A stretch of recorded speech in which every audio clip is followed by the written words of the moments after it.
कि सुन ले कोई अगर। चले देखिए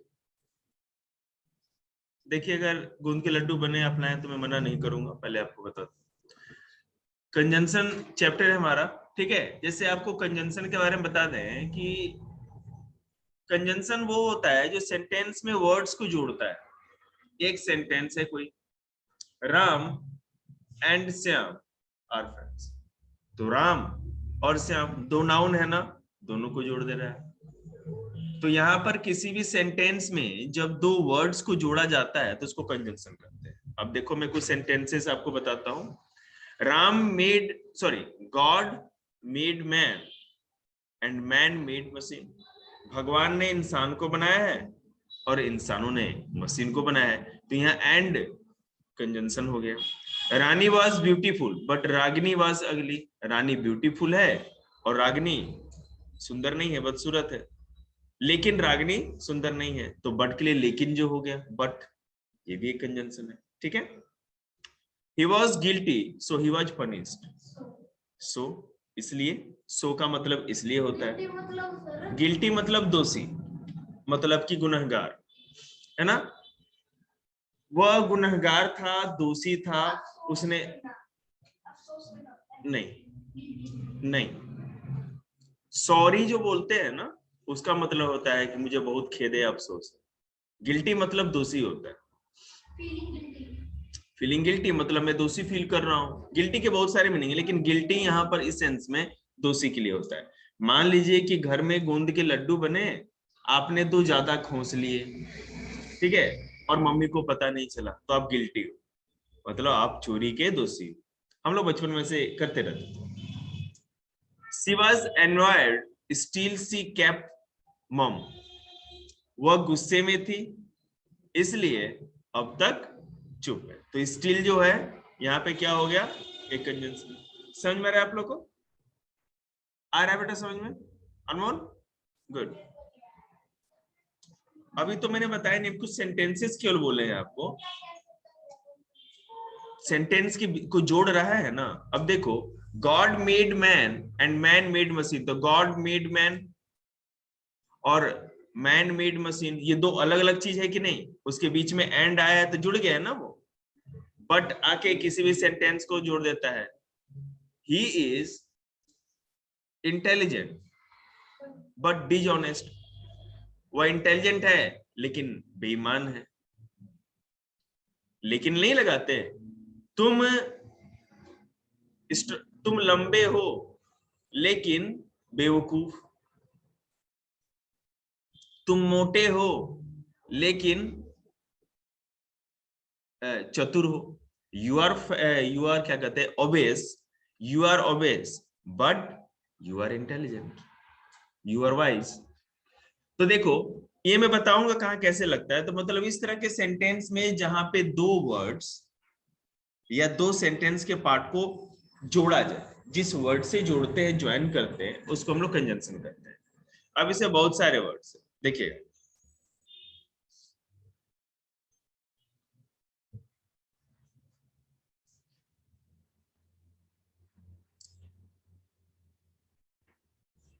मैं आप लोग को ज्यादा डिफिकल्ट वाले रूल बताना नहीं चाहूंगा, ठीक है ना। सीधे जो नॉर्मल है वही करेंगे। काइंड्स ऑफ कंजंक्शन, जैसे नाउन के बहुत सारे पार्ट्स होते हैं, टेंस के बहुत सारे पार्ट्स होते हैं, तो उस तरह कंजंक्शन के भी पार्ट्स होते हैं। कंजंक्शन को मोस्टली हम दो पार्ट में डिवाइड करते हैं। देखिए, एक होता है कोऑर्डिनेट कंजंक्शन और दूसरा होता है सब ऑर्डिनेट कंजंक्शन। कोऑर्डिनेट और सब ऑर्डिनेट, ओके। अब ये कोऑर्डिनेट का मतलब क्या होता है, कोऑर्डिनेटिंग कंजंक्शन क्या होता है? ऐसे कंजंक्शन जो दो इक्वल रैंक के वर्ड्स, फ्रेजेस या क्लॉजेस या सेंटेंसेस को जोड़ने का काम करते हैं, दोनों तरफ बराबर बराबर।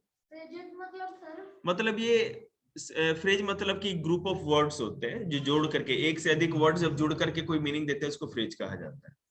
अब देखिए, अब कोऑर्डिनेटिंग कंजंक्शन कौन कौन से होते हैं? आपने एंड का नाम सुना होगा। एंड मतलब कि और, बट मतलब कि लेकिन, और मतलब कि या, नॉर नहीं, for, yet, so, as well as, either or, neither nor, not only but and so. इतना सुना ना आपने? अब इन सबों का यूज कैसे करते हैं, क्या मीनिंग होता है, ये देखिए। देखो, ये जो कंजंक्शन मैंने अभी आपको बताया है, ठीक है, कोऑर्डिनेटिंग कंजंक्शन का जो एग्जांपल दिया है, ये एक ही प्रकार के या एक ही टाइप के वर्क या फंक्शन करने वाले वर्ड्स को जोड़ता है। देखो किस तरह से, Seema and Soni are dancing, Seema and Soni are dancing, यहां ध्यान देना, सीमा एक नाउन है, सोनी भी एक नाउन है। सीमा भी डांस कर रही है और सोनी भी डांस ही कर रही है। ऐसा तो नहीं है ना कि सीमा डांस कर रही है और सोनी बंदूक चला रही है, दोनों सेम ही काम कर रहे हैं। तो यहाँ पे दो नाउन है, दो सब्जेक्ट भी है और दोनों एक ही काम कर रहे हैं। You and I may be late, ठीक है, you and I may be, and बिल्कुल, इसका मतलब क्या होगा सरदा, you and I may be late, शायद लेट हो जाएंगे, ठीक है। Seema and I can help you, Seema and I can help you. देखो यहां पर एक चीज देखो, ये नाउन को भी जोड़ रहा है, दो नाउन को भी जोड़ रहा है, सीमा और सोनी नाम है ना, तो नाउन है। सी, यू एंड आई ये दोनों प्रोनाउन होता है, you I he she it they we, है ना, ये सारे प्रोनाउन होते हैं, पता है आपको। सीमा एंड आई, तो सीमा एक नाउन है और आई एक प्रोनाउन है, तो एक नाउन और एक प्रोनाउन को भी जोड़ने के लिए कंजंक्शन का यूज करते हैं। समझ में आ रहा है आप लोगों को? आई लाइक सोनम एंड कंचन, मैं सोनम और कंचन दोनों को पसंद करता हूं, ठीक है, तो ये जो दो नाउन है इनको भी जोड़ रहा है। तो इस तरह से एंड का तो आप समझ गए, एंड कभी भी हम जब यूज करते हैं तो सेम तरह के काम करने वाले लोगों के लिए यूज करते हैं, ठीक है, या सेम रैंक वाले। अब जैसे देखो, मैं अब बट का आपको कुछ बताऊं, he is rich but dishonest, वह अमीर है लेकिन बेईमान। हमेशा जब बट का यूज करते हैं जिसका मतलब लेकिन होता है, तो सेंटेंस में बट के लेफ्ट में जो होगा जस्ट अपोजिट राइट में लिखना होता है हमको, दो अलग अलग चीजें अपोजिट चीजें लिखते हैं, नहीं। सी राइट्स केयरफुल्ली एंड क्लियरली, देखिएगा, यहाँ केयरफुल्ली मतलब सावधानी से और क्लियरली मतलब साफ साफ। तो केयरफुल्ली मतलब कि यहाँ संभावना है कि कुछ गलती हो सकती है, इसलिए सावधानी बरत रही है, ठीक है। और उधर क्लियरली है मतलब कि साफ साफ लिख रही है। मैं और बताऊं, अ crocodile can live in water and on land, crocodile land पे रह सकता है और पानी पर भी रह सकता है। देखिए,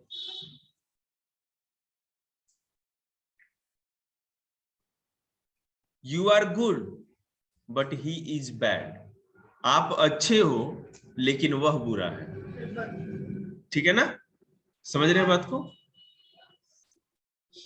तो एंड और बट, अभी बट का यूज मैं और बताऊंगा, बट का कम यूज बताया आपको, एंड का यूज तो आप समझ गए। हमने आपको कंजंक्शन के दो टाइप बताए थे, कोऑर्डिनेटिंग कंजंक्शन एंड सब ऑर्डिनेटिंग कंजंक्शन। कोऑर्डिनेटिंग कंजंक्शन का थोड़ा बहुत अभी आपको मैंने केवल इंट्रोडक्शन दिया, ठीक है ना, फिर से सुन लीजिए कोऑर्डिनेटिंग कंजंक्शन क्या था।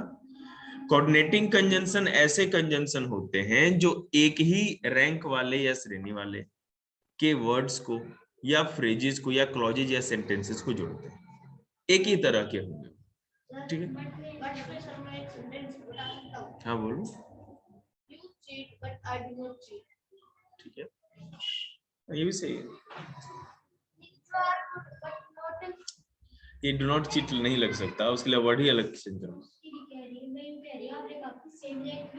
हाँ, नहीं तो रैंक तो सेम ही है, मैं आपको बताऊंगा, प्रूव करूंगा, रैंक तो सेम ही है।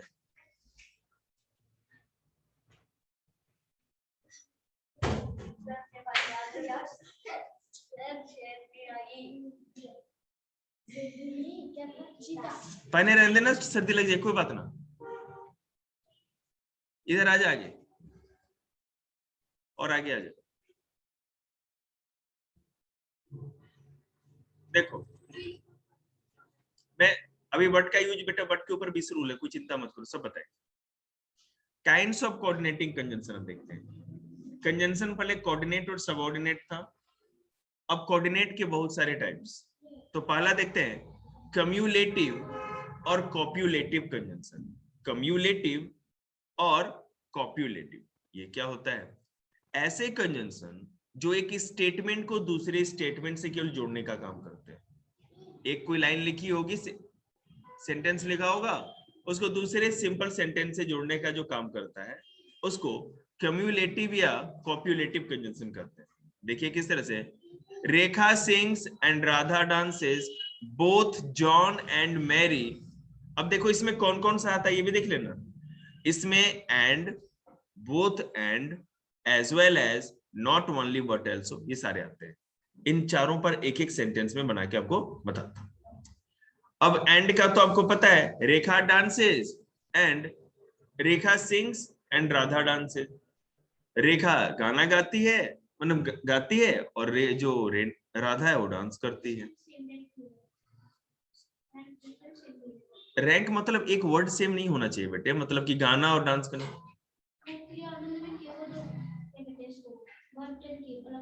वर्ब अलग से होने से कुछ नहीं होता। रैंक मतलब कि एक ही तरह का है, मतलब उनमें बहुत ज्यादा अप डाउन आपको नहीं दिख रहा है। दोनों एक नाउन ही है या एक प्रोनाउन ही है। उसके बाद अब ये समझ सकते हैं कि दोनों सिंपल सेंटेंस ही है। मतलब सेंटेंस के टाइप ऑफ वर्ड्स और टाइप ऑफ सेंटेंसेस पे हमको फोकस करना होता है। Both John and Mary are singing. Both मतलब कि जॉन एंड मैरी दोनों गाना गा रहे हैं। She is wise as well as you. वह बुद्धिमान है जितने की आप, वह उतनी बुद्धिमान है जितने की आप। ठीक है। He bought not only a pen but also a pencil. उसने ना केवल एक पेन खरीदी है बल्कि पेंसिल भी खरीदी है। Not only but also. पाए बॉट है ना बेटे, बॉट, बाय बॉट, बॉट तो खरीदी है ना। मैंने कहा खरीदती है बोला ही नहीं मैंने, पास्ट की बात होगी ना। उसने ना केवल एक पेन खरीदा है या खरीदा है बल्कि एक पेंसिल भी खरीदी। एडवर्ड देखिए, तो कम्युलेटिव या कॉपुलेटिव कंजंक्शन में सिंपल सेंटेंस होंगे, स्टेटमेंट होंगे जिनको जोड़ा जाता है।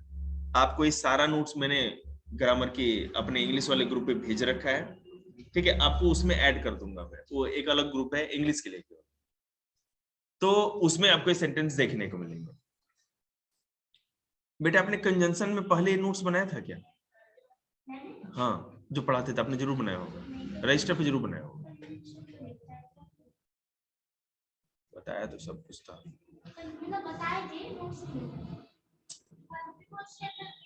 अरे मेरे नोट्स ही सारे बच्चे दाएं बाएं कर रखे, इसलिए मैं नोट्स नहीं देता, समझ रहे हो ना। ओरिजिनल नोट्स जो है ना मेरा है ही नहीं मेरे पास, मेरे को फिर से पूरा खरीदना पड़ेगा। एडवर्सेटिव कंजंक्शन देखिए क्या है। एडवर्सेटिव कंजंक्शन पहला तो कम्युलेटिव या कॉपुलेटिव हो गया, दूसरा है एडवर्सेटिव कंजंक्शन। ऐसे कंजंक्शन जो दो स्टेटमेंट के बीच अंतर या डिफरेंस को दिखाते हैं।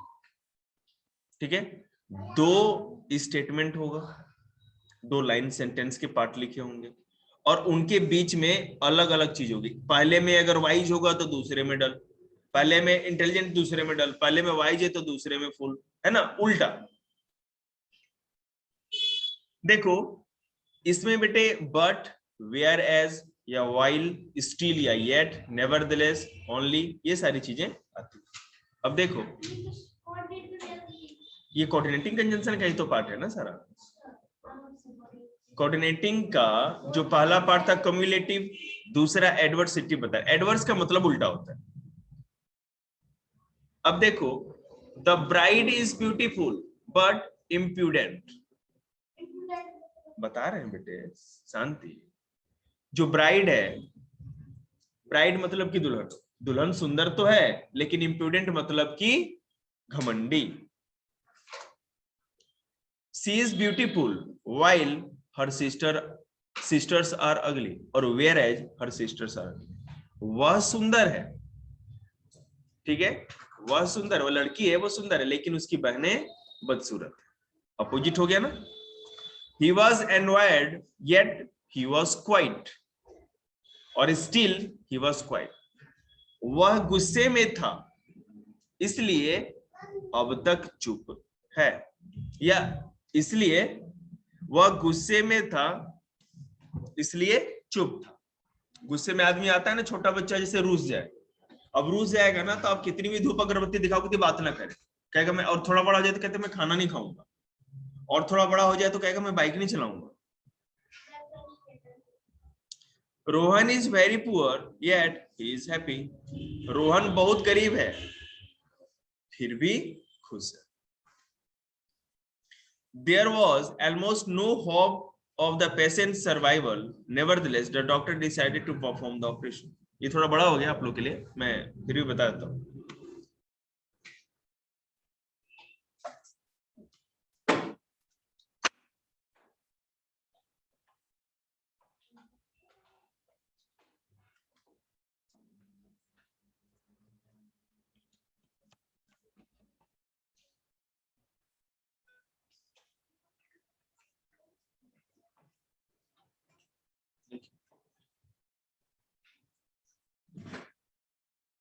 समझ में आ रहा है आप लोग को यहां तक?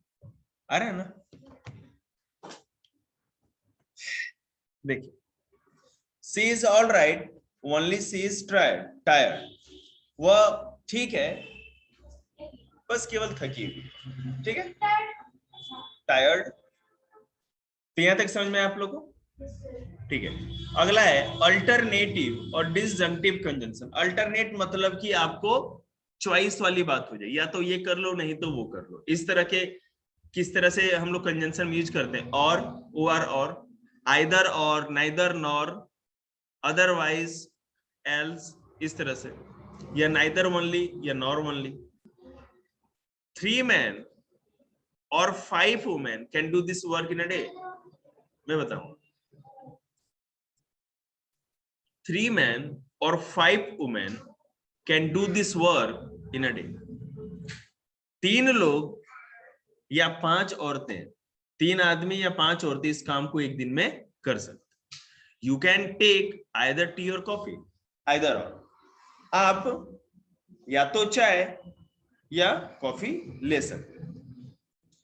He likes neither beer nor wine. वह ना तो शराब को और ना ही बियर को पसंद करता है, ठीक है, या ये भी कर सकते हैं उसे ना तो शराब और ना ही बियर पसंद है, कुछ भी पसंद नहीं, दोनों में से कोई पसंद नहीं। स्कूल का अरे कोपर बैठो, अभी आप लोग का 2 घंटे का टाइम है ना आज, चिंता मत करिए। She does not go there, neither does her husband. पीछे के बेटा, She does not go there, वह वहां नहीं जाती है, neither does her husband, ना ही उसका हस्बैंड। बस मेरे, वह ना वहां नहीं जाती है और ना ही उसका हस्बैंड, मतलब उसका पति भी नहीं जाता है। अब नाइदर की जगह एक चीज और यूज कर सकते हैं, keep quiet. She does not go there nor does her husband, या neither या nor कुछ भी लगा सकते हो, ठीक है। वह वहां नहीं जाता है nor her husband। हम लोग अपने स्पोकन में इनको बहुत ज्यादा यूज कर सकते हैं। पिछली बार भी जो मैंने ग्रामर की क्लास दी थी इसमें इस तरह के सेंटेंस आप लोग को बहुत सारे बताए थे, आज रूल के साथ बता रहे हैं। देखिए, either pay the bill or return the goods immediately, या तो, हाँ क्या, पैसे दो या फिर सामान दो, बिल्कुल सही बात। या तो आप बिल पे कर दो जो मैंने बिल बनाया आपका, और नहीं तो हमारा सामान वापस कर दो, हमें नहीं बेचना, तो समझ रहे ना। अब देखो, कोऑर्डिनेटिंग कंजंक्शन के हमने फर्स्ट पार्ट में कम्युलेटिव किया है, दूसरा एडवर्सेटिव किया है, तीसरा अल्टरनेटिव किया है, और चौथा है इलेटिव कंजंक्शन। ऐसे कंजंक्शन जो एक स्टेटमेंट का दूसरे स्टेटमेंट से रिजल्ट को दिखाते हैं, मतलब बताते हैं कि पहला जो काम है दूसरा है वो पहले का रिजल्ट। देखिए मैं समझाता हूं। इसके लिए 4 या 100, मतलब इसलिए आपने ये किया इसलिए आपके साथ ये हुआ, इस तरह के sentences. The beggar took the food eagerly, for he had eaten nothing since dawn. भिखारी ने एकदम फूड झपट लिया, खाने को झपट लिया। ठीक है, जैसे मान ले कोई आदमी सुबह से कुछ नहीं खाया है, बेचारा एकदम पेट में भूखा, आप ही हो जैसे वर्ती हो, और चाहे सुबह से कुछ मिला नहीं, हाँ तो आप नहीं ना चबटते हैं, नहीं तो जिनको साधन का अभाव होता है, इसलिए तो आपको भिखारी थोड़ी कर रहे हैं, भिखारियों की बात हो रही है ना। तो जो भिखारी होते हैं बेचारे, वो तो जान ही रहे हैं कितने दिक्कत में होते हैं। तो जैसे ही सुबह से उसने कुछ नहीं खाया था, इसलिए जैसे ही खाना मिला वो खाने के लिए झपट पड़ा।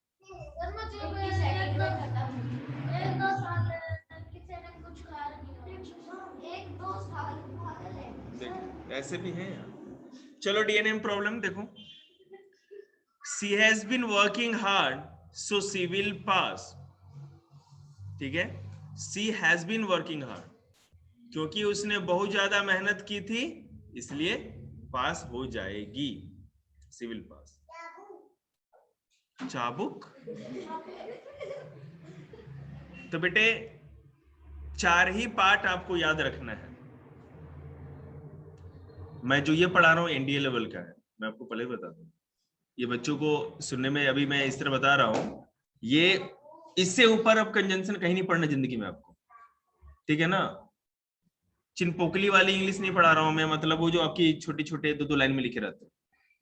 अभी मैंने आपको ये बताया, फिर से रिकैप करा दो, कि जो कंजंक्शन होता है वो 2 वर्ड्स, 2 क्लॉजेस, 2 फ्रेजेस या सेंटेंसेस को जोड़ता है। सेंटेंस में बीच में कहीं भी आकर के ये वर्ड्स को, ये सेंटेंस को जोड़ देता है। जो हमारा कंजंक्शन होता है वो 2 टाइप का होता है। इस लाइन में कोई बताओ 2 टाइप कौन कौन से होते हैं? सबसे शुरू में जो बताया था कि 2 टाइप तुमने लिख लिए? एक अल्टरनेटिव और एक एडिटिव। नहीं, अभी जो पढ़ाया तो वो बताओ ना, तुम लोग बताओ। कोऑर्डिनेटिंग और सबऑर्डिनेटिंग, ठीक है। सबऑर्डिनेटिंग, सबऑर्डिनेटिंग जी। कोऑर्डिनेटिंग का फिर से सुन लो। कोऑर्डिनेटिंग का मतलब बेटा ये हो गया कि इसमें 4 पार्ट होते हैं। पहला था कम्यूटेटिव, दूसरा एडवर्सेटिव, तीसरा अल्टरनेटिव और चौथा इलेटिव, ठीक है। आगे चलो, सबऑर्डिनेटिंग कंजंक्शन। हाँ, मैं सब नोट्स दूंगा, डोंट वरी, लिखने की जरूरत नहीं। सबऑर्डिनेटिंग कंजंक्शन देखिए क्या है। सबऑर्डिनेटिंग कंजंक्शन ऐसे कंजंक्शन होते हैं, ठीक है, जो सबऑर्डिनेट, तो मुंह बंद करो ना। सबऑर्डिनेट क्लॉज या डिपेंडेंट क्लॉज को किसी प्रिंसिपल क्लॉज या मेन क्लॉज से जोड़ने का काम करता है, ठीक है। अब मैं इसमें सब कुछ अभी आपको बताऊंगा, घबराइए। अब देखो, इसमें सबऑर्डिनेटिंग कंजंक्शन में जिन कंजंक्शन वर्ड्स का यूज करते हैं वो वर्ड्स क्या होते हैं? वो होता है that, if, whether, when, where, why, how, because, till, until, unless, as, while, the, although, ठीक है। अब ये जितने भी मैंने आपको नाम बताए, सबके ऊपर एक एक सेंटेंस बता देते हैं पहले आपको, और फिर रूल बताएंगे। हाँ, इसके पार्ट होते बिल्कुल, आपको सब पता चल जाएगा। पहले जितने नाम बताएं एक एक सेंटेंस सुन लीजिए, उसके बाद हम इसके पार्ट्स के ऊपर काम करेंगे। जैसे देखो, she said that she would not leave that house. उसने कहा, डैट का मतलब की होता है, नहीं कहा मैं कह रहा हूं ना कि यहां से चले जाओ, ठीक है। तो ये जो की है, इसके लिए इंग्लिश में डैट कंजंक्शन का यूज करते हैं। तो यहां पर ये सेंटेंस है, she said that she would not leave that house. वह, उसने कहा, ठीक है, उसने कहा कि वह इस घर को खाली नहीं करेगी या उस घर को छोड़ के नहीं जाएगी। He asked her if she would marry him, और he asked her whether she would marry him, ठीक है। उसने उससे पूछा कि क्या तुम शादी करोगी, बस समझ रहे हो ना, जैसे लड़के पूछते हैं। इफ या वेदर दोनों इसमें अप्लाई कर सकते। Nobody knows what she wants to become, कोई नहीं जानता कि वह क्या बनना चाहती है। बिल्कुल। दे कैन, काहे सिर्फ इसकी जीभ निकालो काट के, आधा आधा कान में डालो, इसके कान में डालो, जा रहा हो तो नाक में डाल दे। जीभ काट सकते हो इसकी?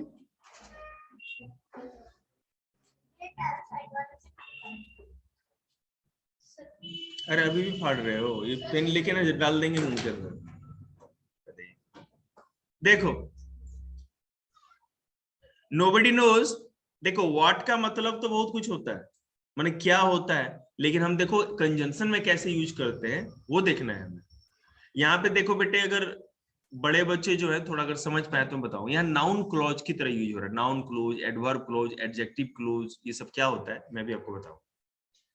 देखिए, nobody knows what she wants to become, कोई नहीं जानता कि वह क्या बनना चाहती है। they can tell you when Mr. Obama will return, ठीक है, वह तुम्हें, वे लोग तुम्हें बता सकते हैं कि मिस्टर वर्मा कब लौटेंगे।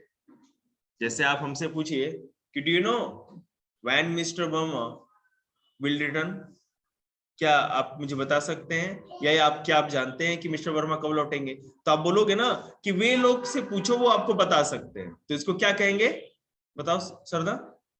वे लोग आपको बता सकते हैं कि मिस्टर वर्मा कब लौटेंगे। They can tell you when mister Verma will return, ठीक है। व्हेन मतलब कि कब होता है, ठीक है। He does not know where his father is going, वह नहीं जानता कि उसके फादर बिल्कुल कहां जा रहे हैं। Everybody knows why he was sent to jail, सभी लोगों को पता है हाँ कि उसे जेल क्यों भेजा गया। Sent to jail, उसे जेल क्यों भेजा गया, ठीक है। अब छोटे बच्चों की क्या कहते, टॉफी छीनेगा तो जेल नहीं जाएगा, टॉफी लाई है क्या वो, तो दे दो इसको, क्या हुआ, तो दे दो कुर्सी, तुम ही छोटी वाली पे बैठ जाओ। Does she know how her husband was killed? क्या वह जानती है कि उसके हस्बैंड को कैसे मारा गया, या उसका हस्बैंड कैसे मर गया, मर नहीं गया, मारा गया, किल्ड है ना, समझ रहे? हाँ, I don't know, I really don't know. आपको पता है बेटे 1 नवंबर से ओनली इंग्लिश बोलनी है, प्रैक्टिस जारी रखिए, ठीक है ना। Everybody should speak in English in my class. बिल्कुल। तो कल परसों है ना, हम लोग कोई इंग्लिश नहीं बोलेंगे, हिंदी के लिए शोक दिवस मनाएंगे, हिंदी के लिए केक काटेंगे, हिंदी के लिए टॉफी खाएंगे, सब कुछ करेंगे।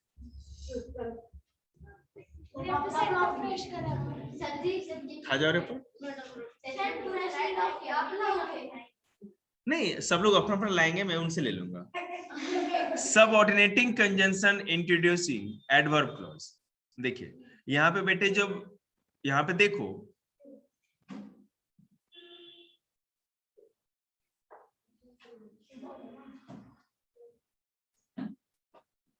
यहाँ पर जितने भी मैंने कंजंक्शन बताए हैं, ठीक है, ये नाउन क्लोज को रिप्रेजेंटेट कर रहे हैं। अब देखो नाउन क्लोज का मतलब क्या हुआ कि नाउन के साथ जुड़ रहे हैं, ठीक है। जैसे मैं बोलूं she said that she would not leave that house, ठीक है, ये किसके बारे में बात हो रही है, नाउन के बारे में हो रही है। चलो ठीक है, इसके ऊपर ज्यादा तुम लोग को नहीं कंफ्यूज करेंगे, अभी तुम लोग बहुत छोटे हो, सीधे होके बैठो बेटा, तू भी बाबू छोटो। कंजंक्शन, अब देखिए सबऑर्डिनेटिंग कंजंक्शन एडवर्ब क्लोज को किस तरह करते हैं, मतलब कि इसके अब पार्ट्स हम लोग आ जाते हैं, सबऑर्डिनेटिंग कंजंक्शन के पार्ट्स, ठीक है। पहला है कंजंक्शन ऑफ टाइम, ऐसे कंजंक्शन जो टाइम बताते हैं या टाइम वाली चीजों को दिखाते हैं। बिल्कुल, इसमें होगा बेटे before, after, since, as soon as long as, till, until, when, whenever, as, ये सारा आएगा। क्या then ये क्या होता है? then अच्छा. The patient had died before the doctor came. Doctor के आने से पहले ही पेशेंट मर चुका था. ठीक है? क्या हुआ?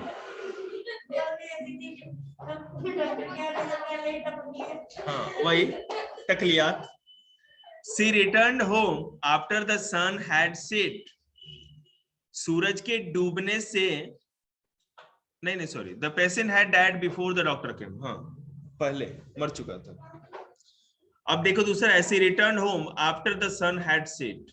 सूरज के डूबने के बाद वह घर लौट आया. ठीक है? आफ्टर द सनसेट, सूरज के डूबने के बाद. आफ्टर मतलब बाद. वह घर लौट आया. Many person have been kidnapped since the new SCP came. जब से ये नया SCP आया है तब से बहुत सारे लोग किडनैप हो चुके. Many person have been kidnapped since the new SP came. IPS officer. ये जो IPS ऑफिसर है जब से आया है तब से बहुत लोग किडनैप हो गए. कुछ तो गड़बड़ है दया, कुछ तो गड़बड़ है. हाँ वही वाला हैं.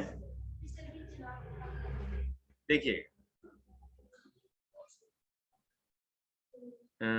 ओके. कुछ करता ही नहीं होगा, बस ऑफिस में बैठा रहता होगा, खाता रहता होगा. ये तो तुम अपना टैलेंट बता रहे हो. She will have to wait till her boss comes. ठीक है? उसे तब तक इंतजार करना पड़ेगा जब तक कि उसके बॉस नहीं आ जाते. है ना? मान लीजिए कि बॉस की तो बात नहीं है आप, लेकिन फिर भी जब तक हम नहीं आएंगे तब तक आप लोग इंतजार करेंगे सर जी कब आएंगे. और तुम लोग तो मौज करते रहो. जो मास्टर ना है हम लोग खूब गुलाटियां मारते हैं. चलिए देखिएगा. I will give him some money when he comes. मैं उसे कुछ रुपए दे दूंगा अगर वो जब वो आएगा. ये ऐसा मैं करूंगा नहीं, मतलब ये तो फिर पढ़ाने के लिए.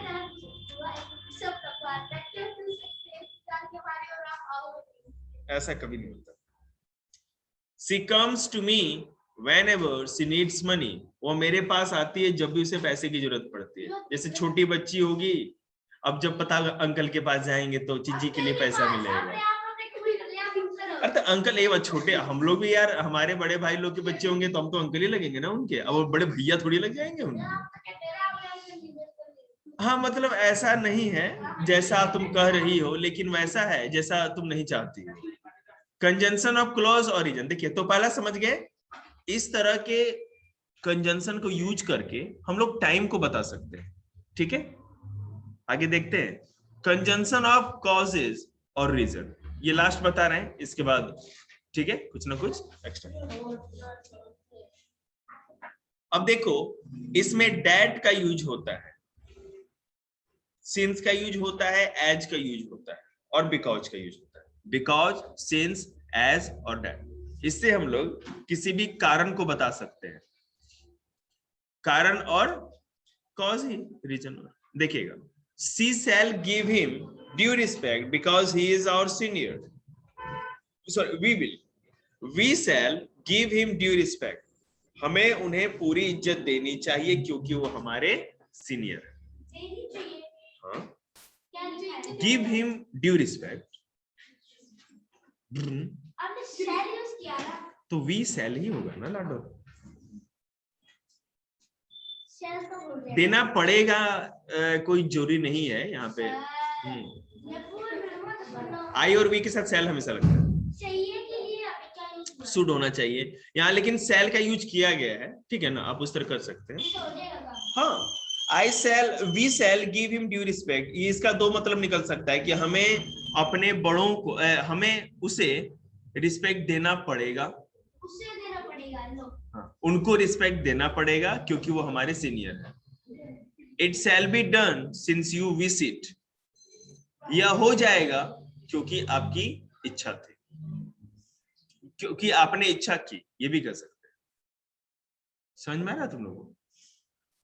He will not come. It shall be done. It shall be done, ठीक है,